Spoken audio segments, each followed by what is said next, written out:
Welcome viewers once again to my channel FOGS Business, Fogs Business. My name is Sofosu Govin, a marketing professional and a marketing trainer. In today's video, we're going to look at types of content to avoid posting on social media. Avoid this type of content on social media. Don't post them. You see, most often brands do post different contents, especially in this world of content marketing, where it is believed that content is king. In this video, I'm going to show you some types of content to avoid. The first one I'm going to talk about is negative comments about your customers. Avoid posting negative comments about your customers. This type of post can easily ruin your brand. Treat customers' privacy with extra caution.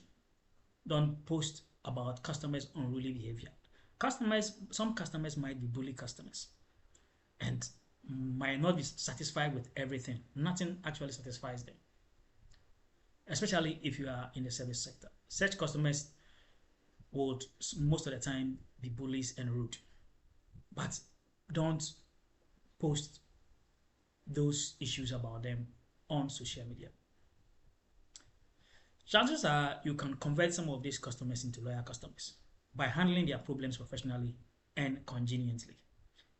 If you can't handle a bully customer, the worst thing is that you take their comments off a social media page, or you let the public know that you are doing a lot to solve the problem for that particular customer. But to engage in some form of an argument and shame customers online, this will not actually help your brand, as this might scare other potential customers from patronizing your brand.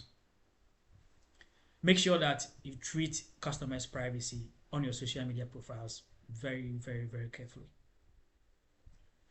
There was this issue of a food company that tweeted a tweet. Actually, in the tweet itself, the text was not mainly about talking about the fact that customers were not giving tips, but the type of content that he created and the sequence of the content told the public that he was talking about the fact that customers were not paying or giving tips to the staff. This is not something a brand should post on its social media page, right?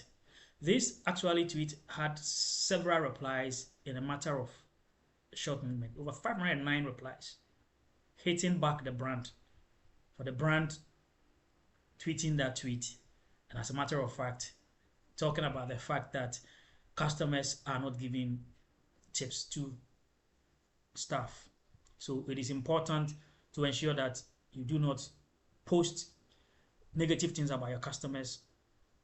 I mean, rows that you have with your customers, confusion that you have with your customers, and so on and so forth. And also make sure that you keep customers' data privacy as an important thing.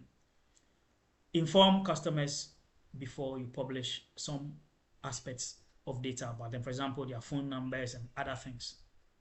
Ensure that you do not post your customers' issues, especially conflicts, etc., that you have with your customers on your social media page.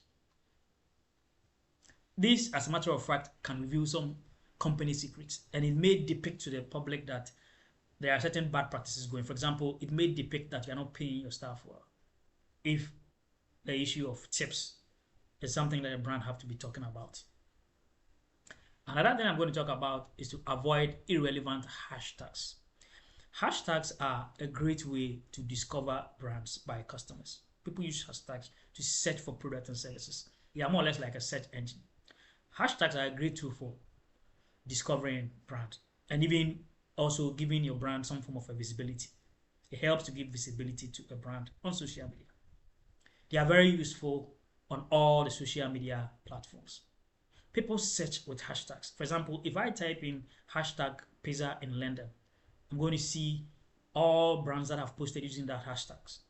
Okay, that hashtag. If I post or if I search hashtag fried rice and chicken or chicken best chicken in Lagos. I'm going to find all brands that have posted with best chicken in Lagos. If I use a hashtag best pizza in Nairobi, I'm going to find all pizza brands that have used it. So it is an important button. Ensure that you research the hashtags very well and use the right hashtag. Using the wrong hashtag might land your brand into or in front of the wrong audience. It may also associate your brand with certain things that the society frowns upon. So it's always good to research hashtags before using them. Don't just jump on the bandwagon and use hashtags anyhow. Research your hashtags and ensure that your hashtags are not affiliated with bad things or things that may influence your brand or affect your brand negatively. Right, so it is important to research hashtags. There are even hashtag generators out there that generate hashtags, but make sure that those hashtags that are taken from the hashtag generators are further filtered and researched. Researching your hashtag will go a long way to ensure that you put your message and your brand in front of the right audience. It's also going to make sure that your image and your profile is preserved on the market. If you post content with irrelevant hashtags, you just throw your content elsewhere. Your content might end up not getting the type of attention that you want. We don't just post in marketing communication or in social media marketing. We post either to differentiate, inform, persuade, or remind customers. Right? So differentiate, remind, inform, and persuade. So make sure that your brand actually lands in the hands of the right hashtag, and then it lands in front of the right target audience.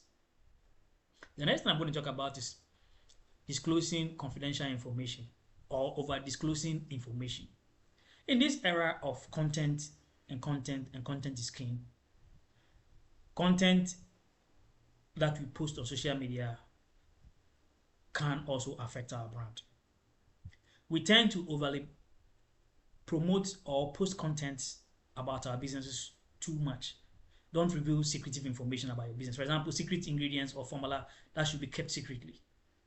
Maybe you have had a breakthrough. It is important to keep some of these things. Brands sometimes reveal too much about their brands without realizing it, especially in the form of behind the scenes and what goes on or a day in the life of that particular brand or company. Chances are that you may be revealing information not only to your competitors, but to other stakeholders. For example, you may be revealing information to your insurers without knowing. The insurance company might also research on some of the content that you post.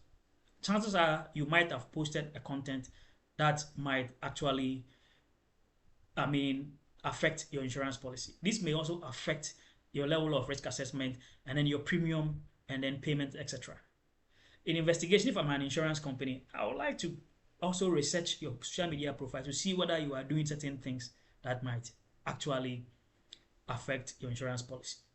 So know your limit as a brand. Always make sure that your social media accounts are secured and prevented from intrusion.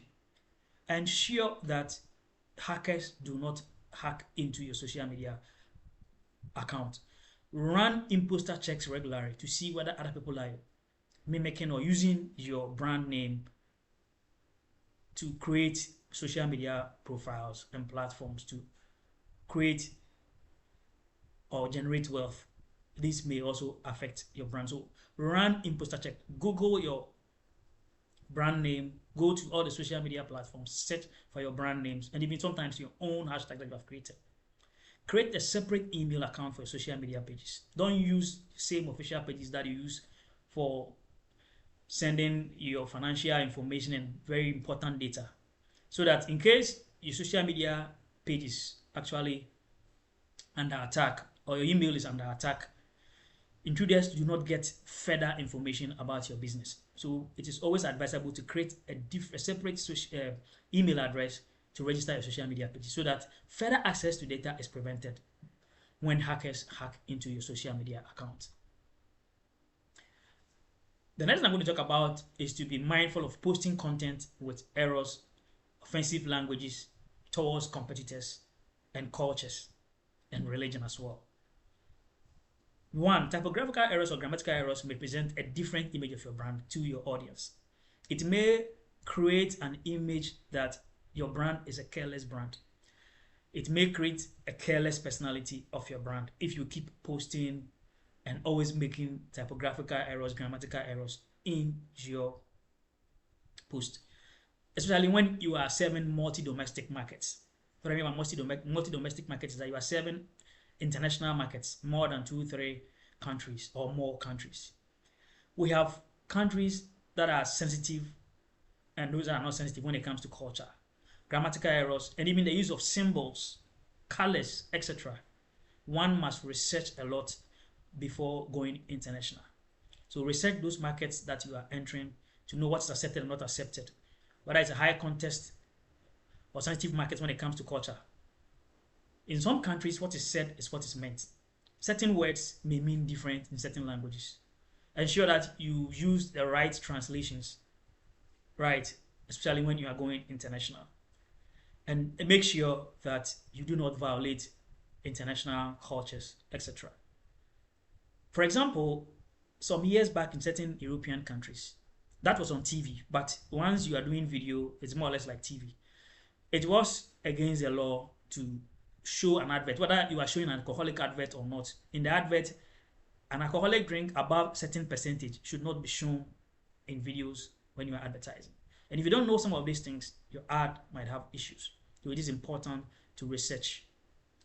Thank you very much for watching my videos.